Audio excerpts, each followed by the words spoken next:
Na mtazamaji, tunaendelea na taarifa zetu kwa hivi sasa, ambao pia tunataka kuzungumza kwamba familia za watu wawili waliopigwa risasi wakati wa maandamano yaliyofanyika siku ya Jumanne katika eneo la Ishiara, kaunti ya Embu, kulalamikia hali mbaya ya hospitali inalilia haki.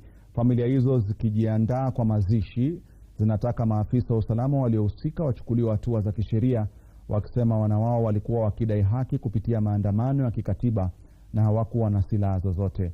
Mmoja wa waathiriwa aliuawa kwa kupigwa risasi shingoni, huku mwingine akipigwa risasi mdomoni mita 150 karibu na hospitali ya Ishiara. Wakazi wanataka OCS wa kituo cha polisi cha Ishiara ahamishwe.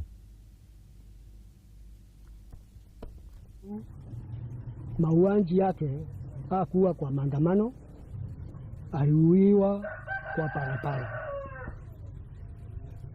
mbali na mahali maandamano ilikuwa.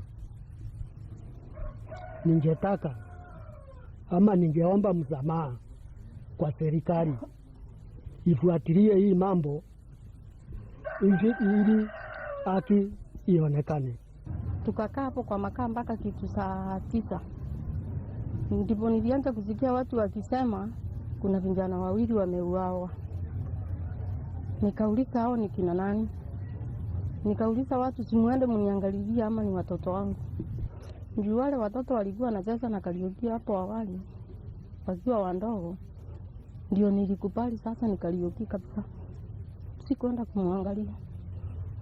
Nilisikia vibaya. Juu kijana yangu ndiye tunasaidiana na yeye. Na mtazamaji